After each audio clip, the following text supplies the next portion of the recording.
Do perimenopause symptoms suddenly flare and you can't figure out why? Food could be a culprit.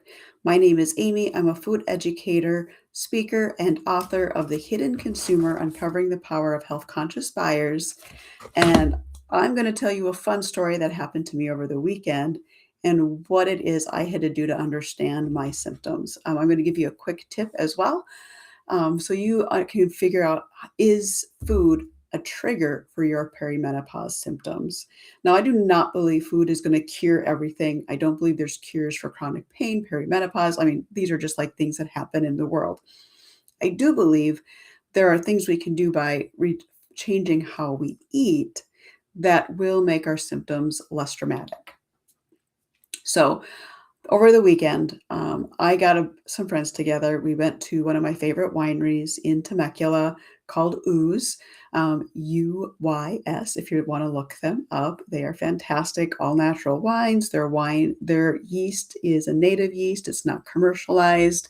I can drink everything in their winery versus other places, right? But afterwards, we all like, let's go out to eat. And typically, I do okay with Mediterranean restaurants.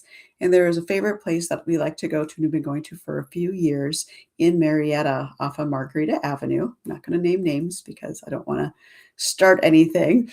However, I got really sick. And I was sick most of Monday as well because of the food I ate.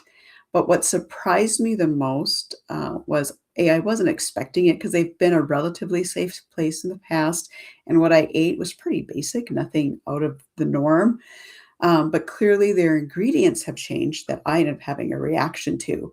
But because I'm also in perimenopause, it meant not only was I having a sensitivity reaction, an allergic reaction, I was also making my perimenopause worse. Like I have been in perimenopause for 7 or 8 years now. People who know me have, we've talked about how my symptoms are like nowhere near any of my girlfriends, my mom's, nobody. I'm nowhere can touch what everyone else is doing. Like how people handle it blows my mind because I am nowhere near that bad. But I woke up in drenched in night sweats on Sunday night. The other interesting side of it was I also had muscle issues the next day. So what I know from over a decade of dealing with food and reading the peer-reviewed research on how food is impacting our bodies is that the food that I am allergic to, everyone else is having a reaction to as well, but it's coming out in different types of health forms, right? One of the big things is inflammation. So for whatever reason, and I can't get into it, there are plenty of perimenopausal doctors. I know quite a few functional medicine doctors who focus on perimenopause if you're curious. But when I eat a food that my body can't tolerate, it can't balance the rest of my system. And that's when my perimenopause systems kind of go off the deep end.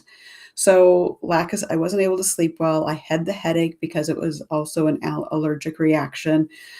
But then, well, let's call it a sensitivity reaction. And then the night sweats. I don't get night sweats unless I'm in all my years of dealing with sensitive food sensitivities, night sweats is not one of those things I've dealt with.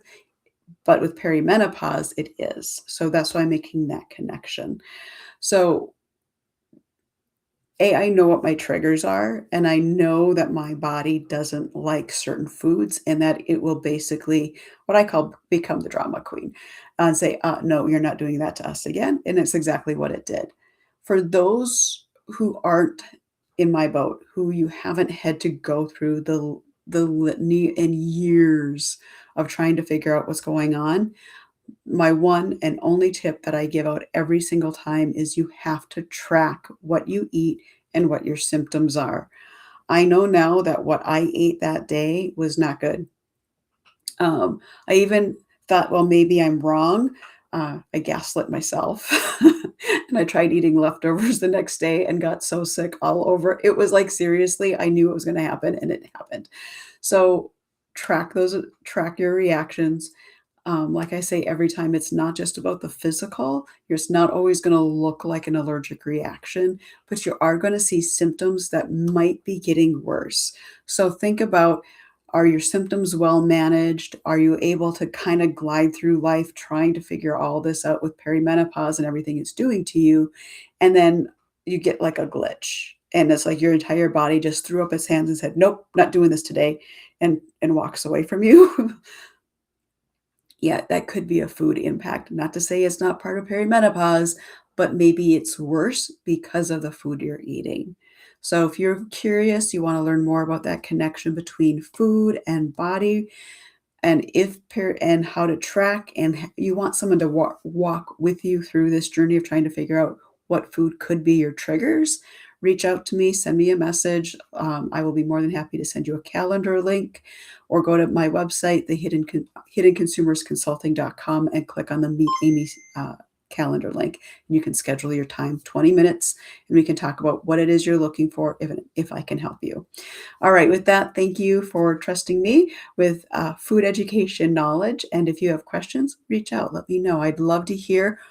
Do you know if food is impacting your symptoms? And if so, how did you figure it out? Let's talk. Have a great day.